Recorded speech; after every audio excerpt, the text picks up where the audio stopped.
하나님의 말씀이 우리를 어떻게 그분의 백성으로 만들어 가시는지 보기 위해 이곳에 모인 말씀 공동체입니다. 우리 모두 이 사실을 기억합시다. 하나님이 여러분과 함께 하시기를, 당신과도 함께 하시기를. 좌우 앞뒤 우리 다시 한번 인사 나누시겠습니다. 이렇게 고백하시면 좋겠어요.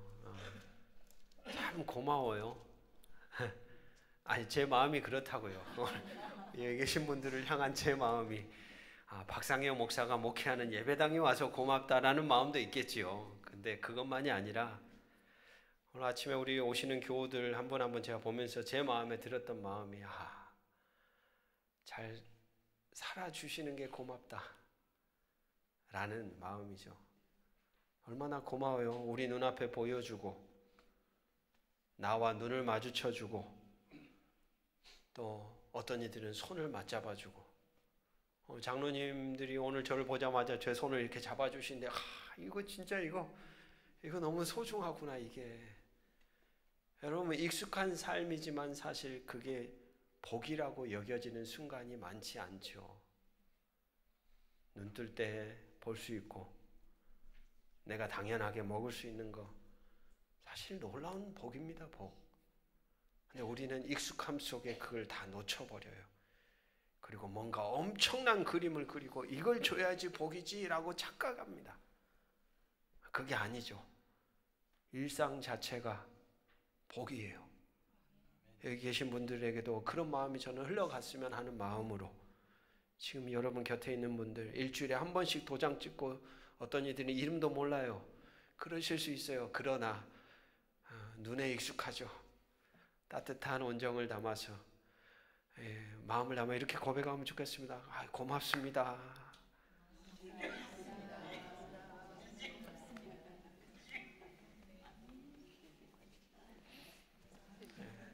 보니까 분기에 한 번씩 오시는 분도 오늘 오셨군요. 한 달에 한 번 오시는 분들도 오시고 다양하게 하시는데, 어찌됐든 얼마 살지는 않았지만 제가 늘 저도 모르게 누군가를 바라보거나 환경과 상황을 접할 때 자연스럽게 제 마음에 안에 일어나는 작용이 있습니다. 그건 뭐냐면, 한 사람을 잘 알지 못하면서 함부로 평가하고 판단하고 분석하는 것. 여러분, 이건 참 자동입니다. 이분들이 여기에 한 주일 동안 어떤 삶을 살다가 오셨는지 저는 알 길이 없어요. 근데 지금 제 눈앞에 보이는 어떤 결과적인 상태만을 보고 그분들의 삶을 제가 함부로 평가하는 거예요. 그럴 때마다 혼자서 다시 되씹어요. 너는 신이 아니야. 너는 사람이지. 좀 전에 이 컵 한 잔을 가지고 누가 뭘 마셨는지 알 길이 없는데 비어 있어. 그럼 우리는 비어 있는 것만 생각하죠. 빈 잔이구나. 근데 빈 잔이 아니에요.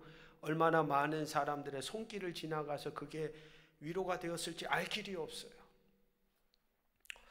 그런 부분에서 우리가 사람들을 바라볼 때 우리의 어떤 그런 이 프레임이라 그럴까요? 이 안경이라는 걸 벗고자 하는 노력함이, 애씀이 없으면 우리는 참 살벌한 사람들이 될 수 있습니다. 사람들의 삶을 자꾸 재단하거든요. 냉랭해요. 거기에는 따뜻함이 없어요. 사람들이 숨쉬기가 어려워요. 제 안에도 그런 마음들이 있어요. 여러분들은 어떠신가요? 여러분들의 마음은 어떠실까요? 그래서 인생을 걸어가다가 우리는 자꾸 질문해야 합니다. 저는 주일이라는 이 날이 여러 가지 의미를 가질 수 있겠지만 적어도 이런 마음입니다. 멈춰선다. 부단하게 열심히 살려고 하는 내 존재를 멈춰 세우는 거예요. 거룩함이라는 이유로. 그러면서 질문하는 거죠. 너 지금 괜찮아? 너 지금 어딜 향해 그렇게 가고 있어? 그리고 한 가지 더 생각하게 하는 거죠. 우리 같이 한번 따라해 볼까요? 어떻게 존재합니까? 너 지금 어떻게 살고 있어? 이런 질문인 거예요, 사실. 시간은 흘러가고 우리는 점점 어떻게 보면 타이머가 정해져 있어요. 언제 끝이 날지는 아무도 몰라요. 내가 확실하잖아요. 저마다 100년 안팎의 타이머 속에 지금 뚜깍뚜깍 또 우리에게 주어진 삶. 가장 중요한 게 뭘까요, 여러분? 얼마나 많은 걸 가졌고 얼마나 높은 자리에 올랐고 뭔가를 거머쥐었고 성취가 아니라 어떤 자리에 있는가 그런 거 상관없이 나라는 존재는 도대체 어떻게 존재하는가? 어떤 인간인가? 어떤 삶을 살아가고 있는가? 성경은 부단히도 우리에게 그런 질문을 계속 던지거든요. 넌 하나님을 아는 존재로서 과연 너 어떤 상태야 지금?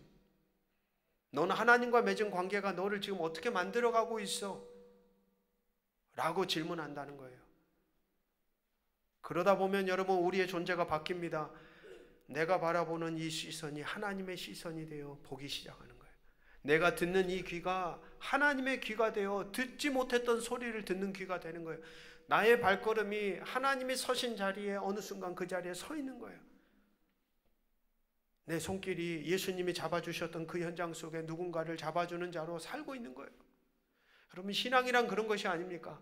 하나님을 잘 믿는다는 증거는 부지런히 성경을 읽고 부지런히 예배만을 드리는 그런 종교인을 만들어가는 작업이 결코 아닙니다. 존재를 바꾸는 일을 하는 거예요. 같이 한번 고백합시다. 하나님을 아는 것이 내 존재를 바꿔갑니다. 할렐루야. 저도 여러분들도 그렇게 변해가시기를 저는 정말로 원합니다. 예배만을 드리는 존재가 아닌 존재가 늘 고민해야 되는 거예요. 도대체 나는 지금 뭐지? 나는 왜 사는 거지? 무엇을 바라보고 가는 거지?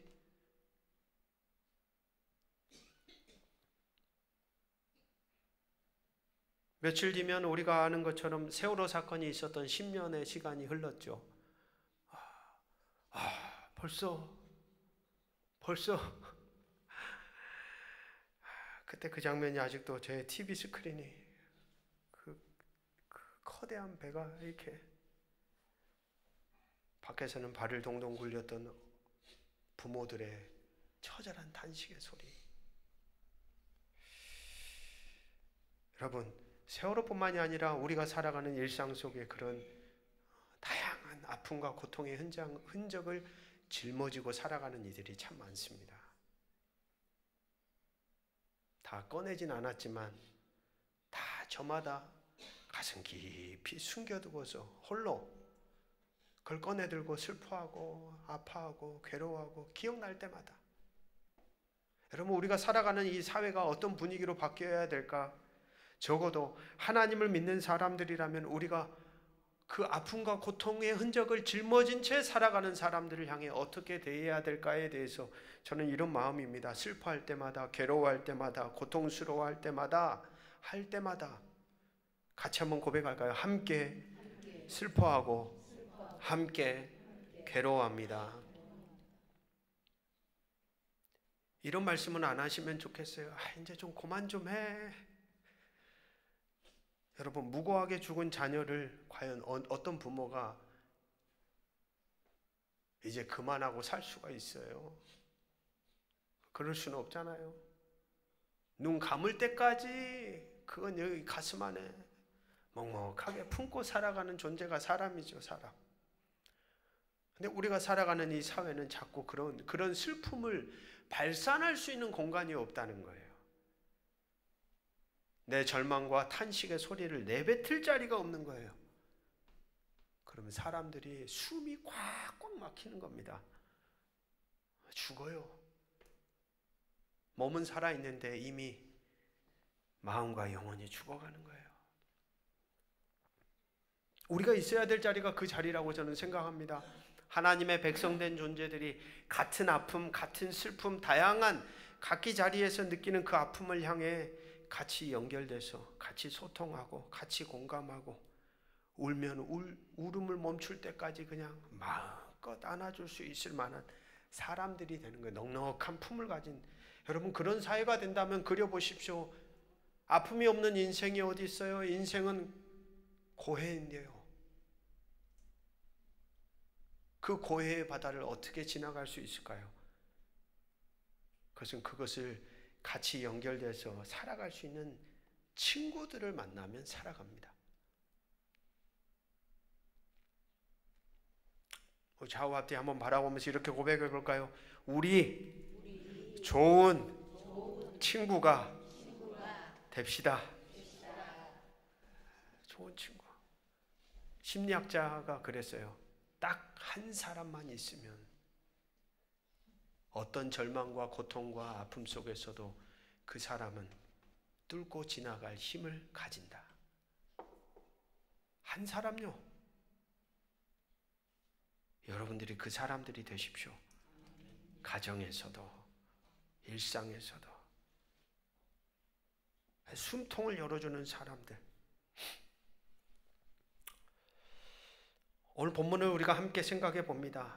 신명기 26장은 신명기 전체 구조 속에서 신명기 법전의 가장 마지막에 있는 내용입니다. 12장부터 26장까지가 신명기 법전이에요. 법조문. 거기에 마지막 내용을 어떻게 마무리하고 있는지 오늘은 생각해 보려고 하는데, 오늘 본문의 내용은 두 단락으로 나눠져 있습니다. 첫 번째, 너희들이 만약 이스라엘 땅에 들어가게 되면, 아직 안 들어갔어요. 이 사람들은 민수기, 신명기, 여호수아부터 이제 이 사람들이 그 땅에 들어가거든요. 정복 전쟁을 펼치는데 들어가기 전에 모세가 미리 얘기하는 거예요. 설교하듯이, 야 너희들 그 땅에 들어가게 되면 너희들이 해야 될 일이 있어. 그 첫 번째가 바로 1절부터 11절입니다. 가나안 땅에 들어갔을 때 토지소산의 첫 번째 수확물을 거두었을 때 취해야 할 행동, 그리고 나머지 12절부터 15절은 셋째 해마다 드려야 하는 11조에 대한 이야기를 기록하고 있습니다. 오늘 본문을 자세히 보면 일단 반복적으로 기록함으로써 본문이 강조하고 있는 단어가 하나 있는데 무엇일까요? 그럼 바로 땅입니다. 땅. 1절을 보세요. 내 하나님 여호와께서 내게 기업으로 주어 차지하게 하실 땅. 2절 보십시오. 내 하나님 여호와께서 내게 주신 땅. 3절 여호와께서 우리에게 주시겠다고 우리 조상들에게 맹세하신 땅.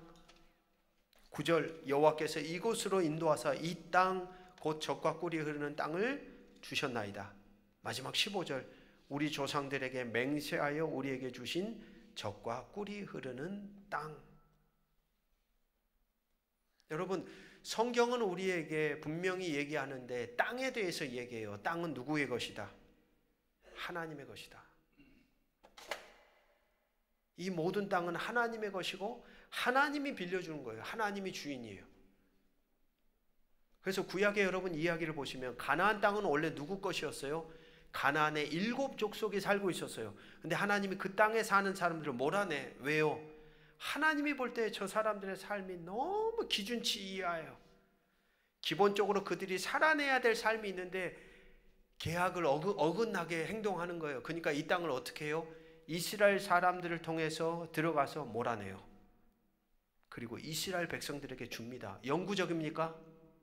아니에요. 구약의 이야기처럼 그들이 그 땅에 들어가서 개판으로 사니까 하나님이 이스라엘 백성을 또 어떻게 해요? 몰아내. 영원한 땅이 존재하지 않아요. 영원한 소유가 없어요. 땅에 대해서 성경은 분명히 얘기하는 거예요. 그 땅의 주인은 누구다? 하나님이다. 땅을 빌린 사람들이 그 땅에서 어떻게 살아가느냐에 따라서 그 땅이 계속 주어지기도 하고 그 땅에서 쫓겨나기도 한다. 그 바로 성경이 우리에게 말하고 있는 땅의 신학에 대한 내용입니다. 오늘 본문도 이야기하는 것이죠. 하나님이 그 땅을 약속하신 대로 같이 한번 고백합시다. 우리에게 주셨다. 그걸 강조하는 거예요. 땅은 땅인데 그 땅은 어떤 땅이냐? 하나님이 주신 땅이야. 그걸 계속해서 상기시켜 주는 거죠. 잊지 말라는 거죠. 우리가 가진 힘과 능력과 권세로 소유하고 차지한 땅이 아니라 하나님이 선물로 주신 땅이야. 그 땅은 너희 것이 아니라 하나님이 맡겨주신 땅이야. 땅의 주인 되신 하나님이 가나안 민족으로부터 이스라엘에게 주셨듯이 이 땅은 이제 하나님의 의도대로 뜻대로 하나님이 그리시는 나라를 만들어 가야 한다라는 외침이 담겨 있어요. 그동안 우리가 신명기 12장부터 26장까지 읽어오며 쭉 법조문을 통해 우리는 보았습니다. 그 땅에 사는 사람들이 어떤 세상을 만들어 가야 할지, 하나님이 어떤 세상을 원하시는지를. 그렇기에 출애굽 한 2세대 사람들이 가나안 땅에 들어가서 거주할 때 오늘 본문은 어떻게 행동해야 할지를 이야기합니다. 첫 번째 보면 토지의 모든 소산의 만물을 거두어 하나님이 택하신 곳으로 가져가야 합니다. 그리고 두 번째, 제사장에게 나아가서 이렇게 고백해야 합니다. 3절입니다. 우리 3절 고백하는 내용 같이 한번 읽어볼까요? 3절 시작. 그때의 제사장에게 나아가 그에게 이르기를 내가 오늘 당신의 하나님 여호와께 아뢰나이다. 내가 여호와께서 우리에게 주시겠다고 우리 조상들에게 맹세하신 땅에 이르렀나이다 할 것이요. 여러분, 땅에 분명히 들어가서 정복했는데 그들을 입술을 통하여 다시금 뭘 확인하는 거예요? 이 땅은 누가 주셨다? 하나님이 주신 겁니다. 사람이요 달라지잖아요. 들어가기 전에는 하나님 이 땅 좀 주세요 이랬는데 막상 딱 들어가서 보니까 여긴 내 땅이야. 하나님이 주셨는데 자꾸 이게 이제 선 자리 따라 달라지는 이 인간의 마음이 여기 있지 않나. 그래서 자기의 입술을 열어서 그 땅에 들어가면 첫 번째 해야 될 일, 이 땅은 하나님이 주셨습니다. 그리고 나서 그것만이 아닙니다. 세 번째, 그들은 하나님께 이렇게 고백하며 하나님께 경배해야 합니다. 이스라엘이 생겨나게 된 뿌리부터 현재까지를 요약해서 쭉 고백하게 해요. 이런 내용입니다. 방랑하는 아람 사람이었고 소수였는데 애굽에서 번성한 민족이 되었습니다. 누가요? 우리의 선조가. 여러분 이 봐보세요. 방랑하는 아람 사람이 원래 이스라엘이라는 민족이 있었다 없었다? 없었어요. 그런데 하나님이 아브라함을 택하셨어요. 소수였어요. 힘도 없었어요. 그 당시에 나그네 민족이었어요. 저 바닥에서 살아갔던 처참한 사람들이에요. 그런데 그들을 하나님이 택하셨고 번성한 민족이 되게 하셨어요. 그래서 애굽 땅에 갔어요. 뭔가 잘 풀리는 듯 했는데 보니까 숫자가 많아진다는 이유로 그 애굽 왕이 이제 완전 학대, 박해, 중노동을 시킵니다. 근데 그런 이스라엘 백성이 부르짖는 소리를 같이 한번 고백해 볼까요? 하나님이 들으시고 보시고 인도합니다. 그리고 나서 뭐 하셨어요? 이 땅으로 인도와서 곧 젖과 꿀이 흐르는 땅을 주셨습니다. 이 고백도 하라고 지금 이 말이 들어가 있는 거예요. 이 고백을 하라. 그리고 마지막 뭐라고 얘기합니까? 이 땅에서 거둔 소산의 첫 번째 수확물을 가져왔습니다. 하나님.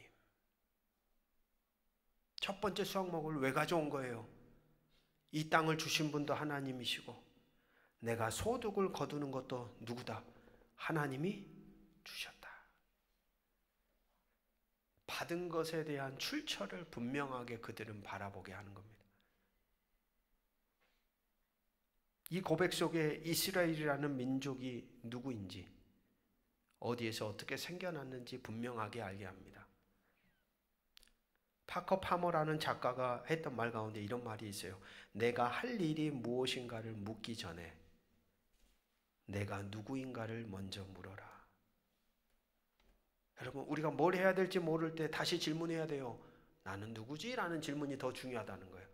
뭘 해야 될까? 막 이렇게 분별이 되지 않을 때는 뿌리를 생각하는 거예요. 나는 도대체 누구인가? 지금 이스라엘 백성의 뿌리가 어디인지를 분명하게 보여주는 거예요. 아무것도 아니었던 민족, 방랑민족, 소수민족, 힘도 없고 연약했던 민족들이 갑자기 일어났어요. 일어난 이유는 딱 하나예요. 하나님이 그들에게 환대를 베풀어 주셨거든요. 자신들이 누구인지를 바로 알면 하나님께 감사합니다. 자신들이 어떤 존재인지를 깨달으면 하나님을 경외합니다. 그리고 그러한 복을 허락하신 하나님을 분명하게 바라보며 고백할 수 있어요. 하나님 감사합니다. 오늘 저와 여러분의 인생 속에도 사실 다 셀 수 없는 어마어마한 인생의 복이 사실 우리에게는 있습니다. 우리 같이 입술 열어 고백해 볼까요? 하나님, 감사합니다. 그리고 나서 마지막 네 번째 제 눈에 들어왔던 부분이 바로 이 대목인데 11절입니다. 우리 같이 한번 읽어볼까요? 11절 같이 읽겠습니다. 시작. 내 하나님 여호와께서 너와 내 집에 주신 모든 복으로 말미암아 너는 레인과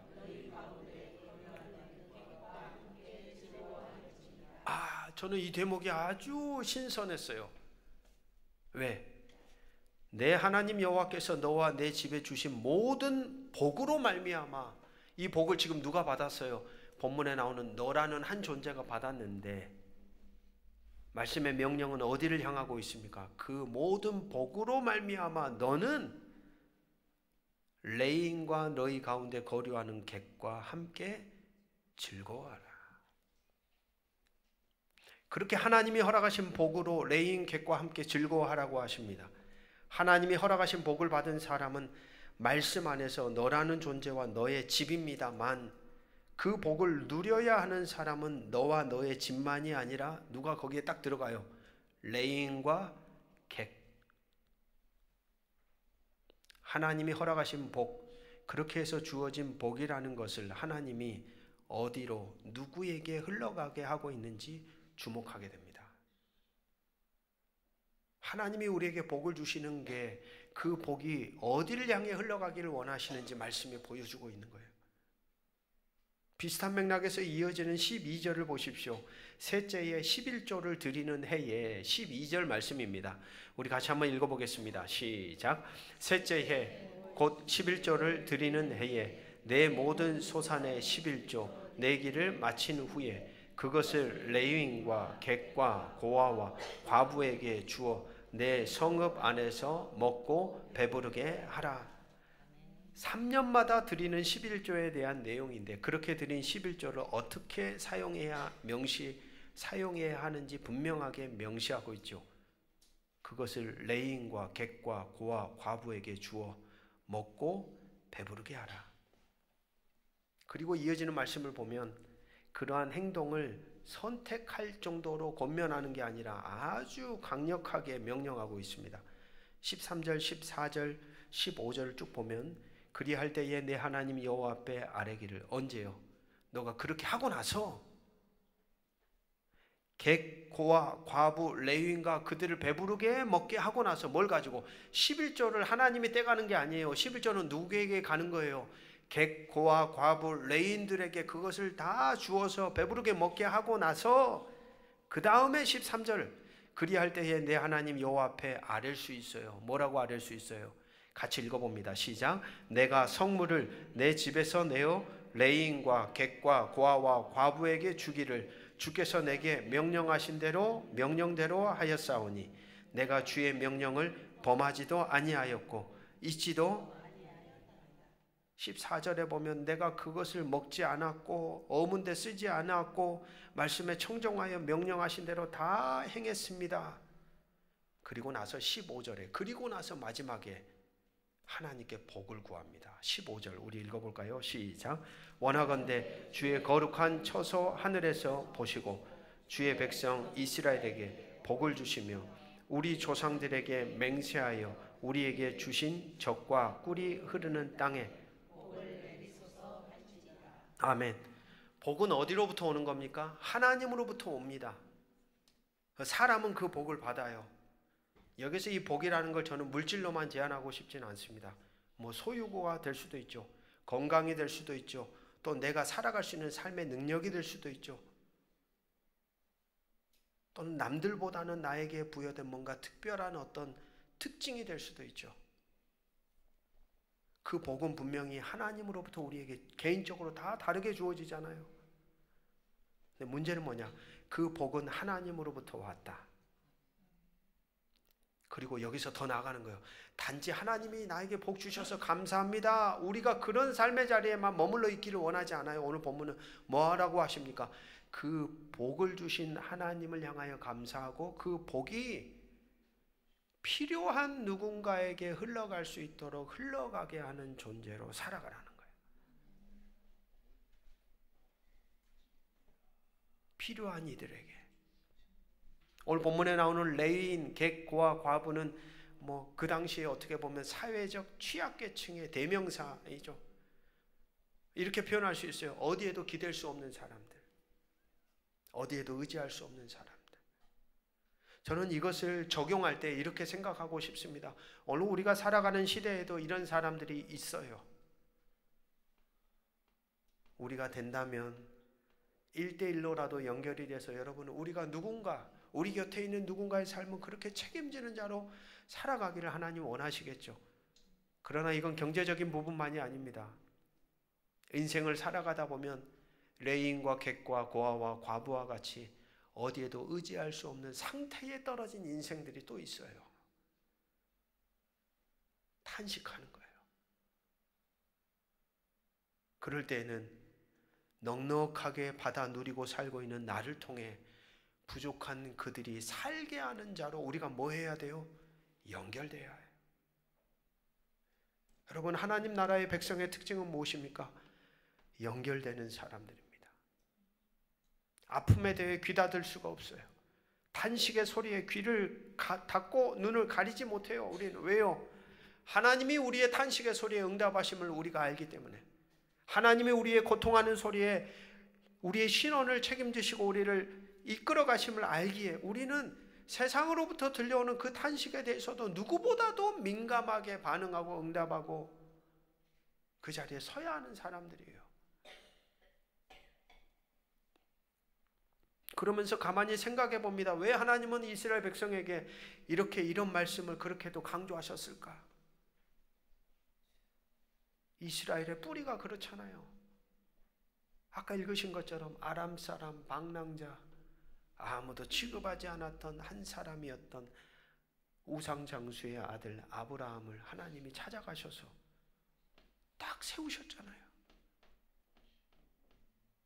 애굽 왕의 통치 아래에서 탄식하고 칠흑 같은 어둠 속에 도대체 이 시간이 언제쯤 끝이 날까? 아무것도 할 수가 없어서 모든 백성들이 하늘을 쳐다보며 도대체 우리는 어떻게 되는 걸까 할 때 하나님이 뭐 하셨어요? 그들의 소리를 들으시고 그들을 같이 한번 고백합시다. 건져 내시고 이끌어 가셨습니다. 이스라엘이 그렇게 출발했거든요. 그렇게 출발한 그런 뿌리를 가진 이스라엘 백성들이 하나님이 말씀하신 적과 꿀이 흐르는 땅에 들어가서 만들어내는 나라의 모습이 어떠해야 하는가? 아파하는 자들을 향하여 귀를 닫을 수가 없고, 탄식하는 자들을 향하여 눈을 가릴 수도 없고, 그들과 함께 연결되어지어서 같이 소통하고 공감하고 같이 살게 하는 자로 살아가는 세상을 하나님은 그 땅에 세우기를 원하셨던 거예요.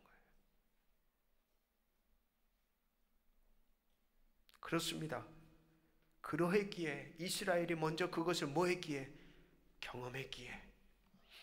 경험했기에 너도 이제는 연결되어 누군가를 일으키고 숨쉬게 하고 절망 속에서도 살아가게 하라고 외치는 것이죠.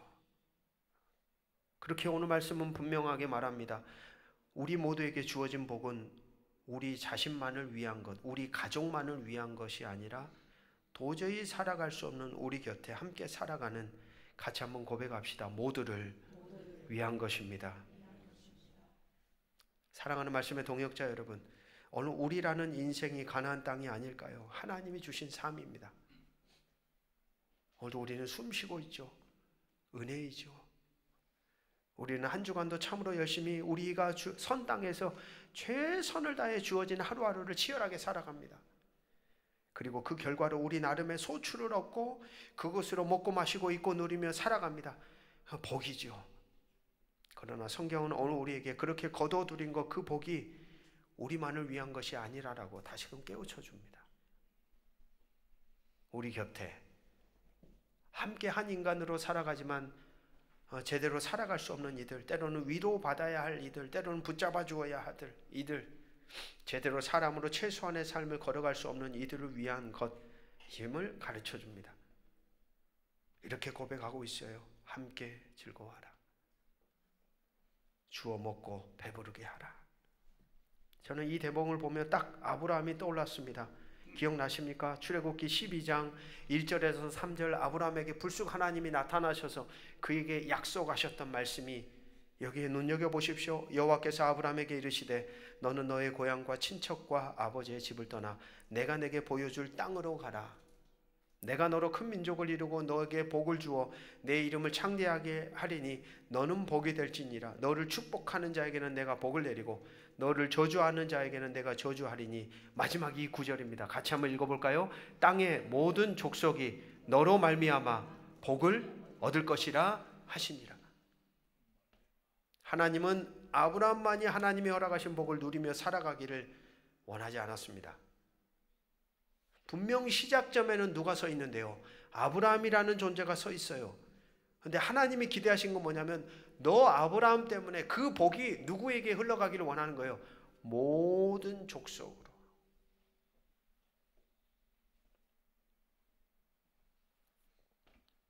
오늘 우리의 인생 안에 하나님이 주신 복이 다른 누군가에게도 흘러가야 합니다. 그건 물질, 우리의 시간, 우리의 건강, 우리의 능력, 여러분 누군가에게 연결돼서 가장 가깝게 있는 가정, 직장, 일상, 교회, 삶의 자리. 왜냐하면 고인물은 썩습니다. 하나님이 우리에게 주신 복은 흘러가게 하라고 주신 거예요. 가둬놓을 때 냄새가 나고 거기에 온갖 탐욕과 유혹과 시험거리가 가득합니다. 복이라는 게 그런 특징이 있어요. 그래서 급기 하나는 주신 하나님을 지워버리는 거예요. 흘러가게 할 때 우리는 기억할 겁니다. 이것은 하나님이 나에게 맡겨주셨던 거야. 이건 하나님의 것이었어. 하나님의 것이 되도록 나는 다리를 놓을 뿐.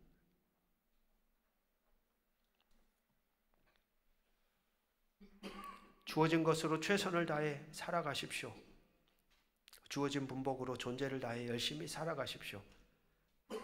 그리고 오늘 말씀처럼 어떤 이들을 물질로 또는 어떤 이들을 만남과 관계 속에서 시간과 마음으로, 어떤 이들에게는 우리가 가진 능력으로, 어떤 이들에게는 우리가 가진 강건한 신체로, 그래서 우리로 인해 우리 곁에 선 이들이 하나님의 위로와 다독임을, 만지심을, 바라보심을, 은총과 자비를 경험하게 된다면 같이 한번 고백합시다. 그것이 인생의 복입니다.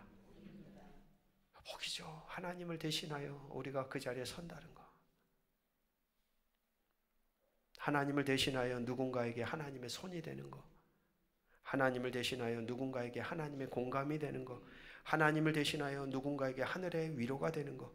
하나님을 대신하여 누군가에게 하나님이 행하시는 기적의 손길이 되는 것, 누군가에게 하나님이 살아계시는구나 라고 고백이 되게 하는 것, 이게 복이죠. 그런 우리의 인생을 통해 하나님의 복된 역사가 계속해서 지속적으로 일어나는 그런 복의 통로로 저와 여러분의 인생이 쓰여지기를 저는 소망합니다. 우리로 말미암아 그러한 복을, 정말 필요한 이 땅을 살기 버거운 이들도 함께 누리는 존재로 한 주간도 살아가시기를 주님의 이름으로 축복합니다. 기도하겠습니다. 빌립보서 4장 7절 모든 지각에 뛰어난 하나님의 평강이 그리스도 예수 안에서 너희 마음과 생각을 지키시리라. 아멘. 복을 받아 흘러가게 하는 복의 통로가 되게 하옵소서. 하늘의 복을 받아 정말 필요한 이들 곁에 물질로, 시간으로, 땀과 눈물로, 가진 능력으로 그들에게도 주신 복을 흘러가게 하여 살게 하는 복된 사람들이 되게 하여 주옵소서. 그래서 하늘의 복이 우리의 인생 안에만 머물러 있지 않게 하시고 우리 곁에 함께 살아가는 이들의 삶의 자리에 젖과 꿀이 흐르는 땅을 만들어가는 도구로 쓰여지게 하옵소서. 주 예수 그리스도 이름으로 간절히 기도합니다. 아멘.